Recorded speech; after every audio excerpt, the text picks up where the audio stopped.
Welcome to my channel. If you're new here, make sure you hit subscribe to stay up to date with all things travel.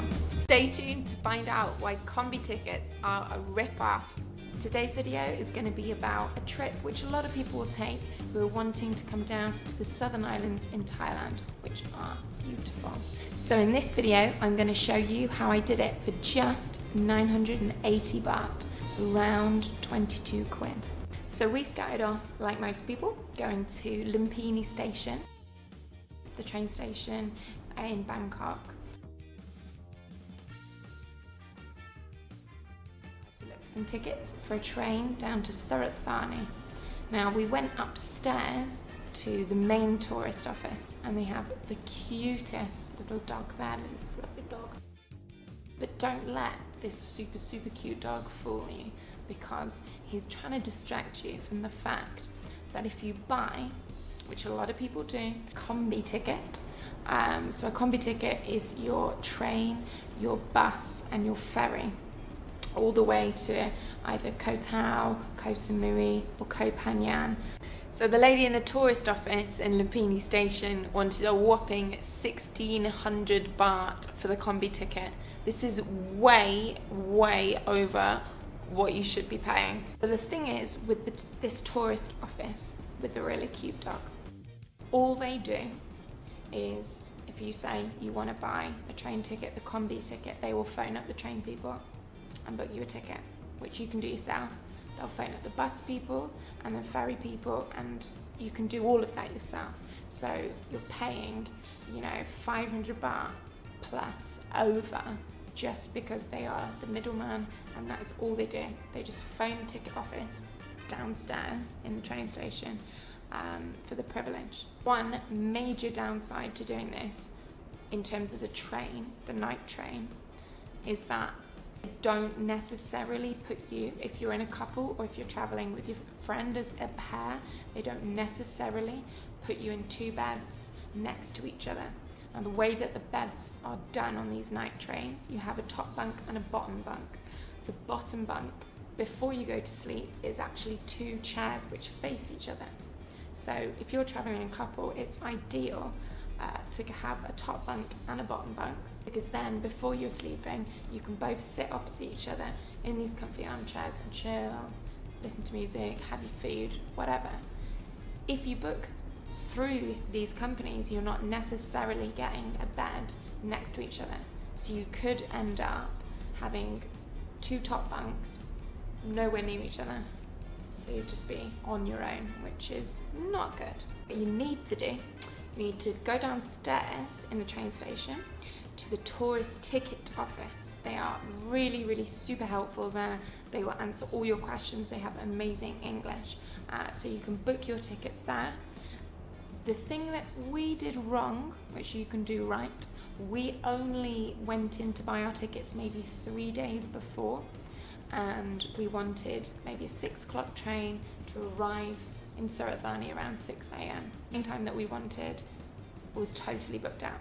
So I would advise you need to book ahead, around a week, and you are probably guaranteed to get the beds that you want.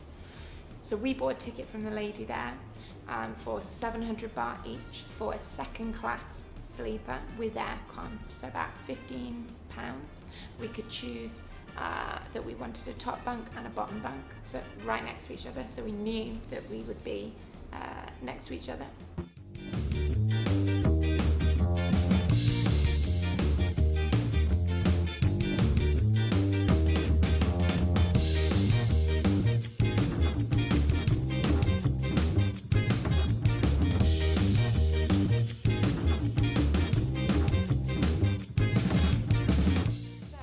Wasn't the most comfiest train ride I've ever had.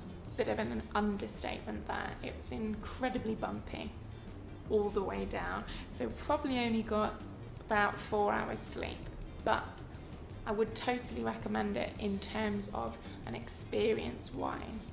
For us, and maybe for lots of you guys traveling, if you fly into Bangkok, this would be the first traveler experience that you have going on a night train. Pretty exciting, so the kind of excitement outweighs the discomfort really of the beds and the noise.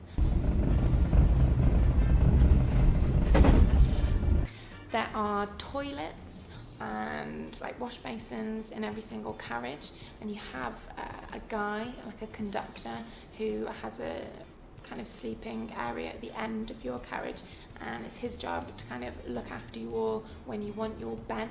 If you're on a bottom bunk to be changed into a bunk from the 2 chairs, you just go and get him and he does it for you, makes your bed up, puts your sheet on and everything.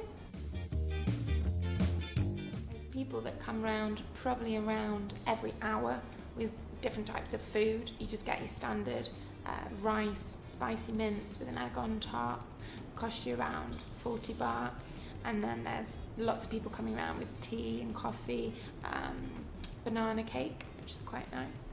And that kind of goes seemingly throughout the whole night. You can wake up randomly at 3 a.m. and there's still someone coming along with a little bucket of banana bread or spicy rice and noodles, all sorts of stuff. Thing is, if you do get the night train where you're waking up around 6:30, the conductor guy does come along and actually comes and wakes everyone up. Surat Thani is the last stop for that particular train, so he just comes and wakes everyone up about half an hour before you get off the train. But there is something magical about when you're waking up around 6 a.m. after a really bad night's sleep, to just passing all this amazing scenery of jungles and mangroves and little shanty towns, which is a totally different scenery than you've just got used to in Bangkok. So it's a ferry, and it's also just after sunrise, so it's a very memorable experience.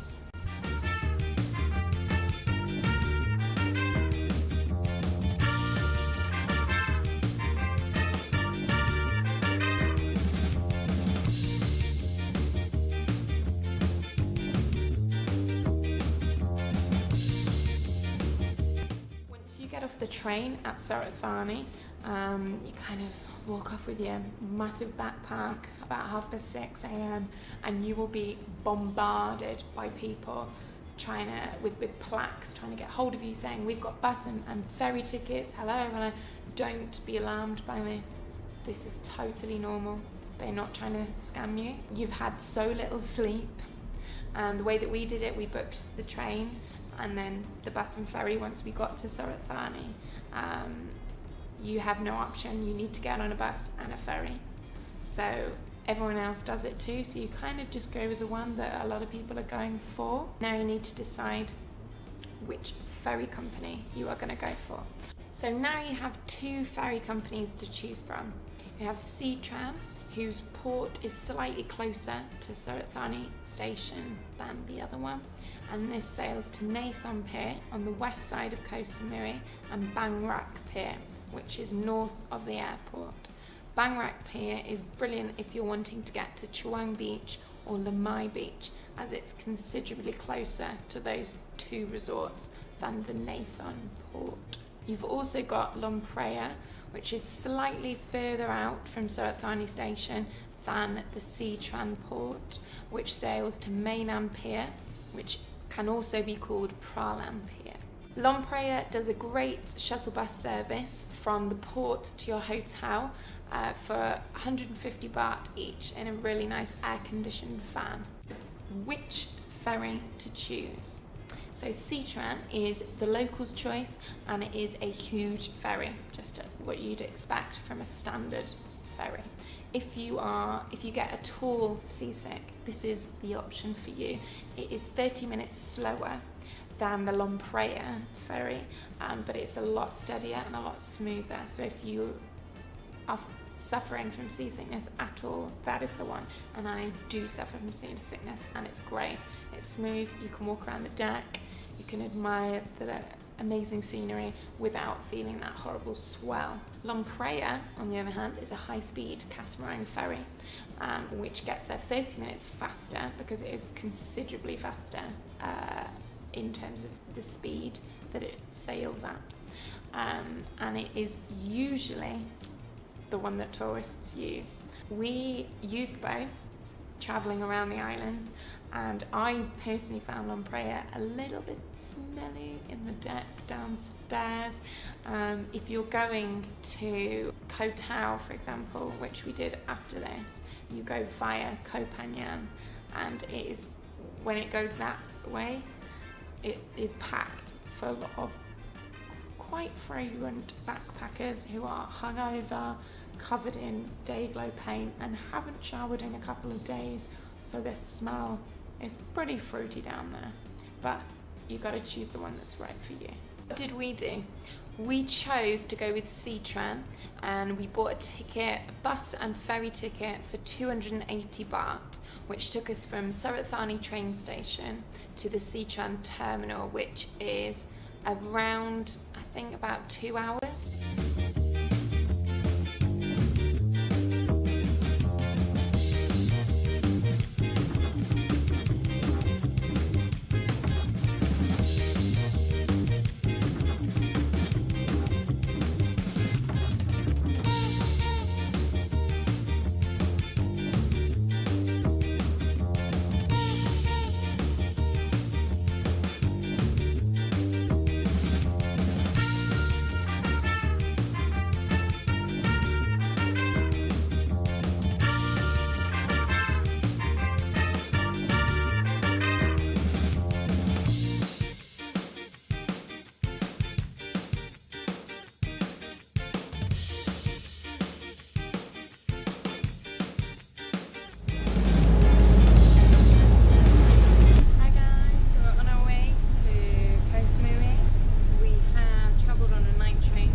Video about going from Koh Samui to Koh Tao, but just an interesting tip: if you are moving between the islands like we did, you can buy your ferry ticket on the day.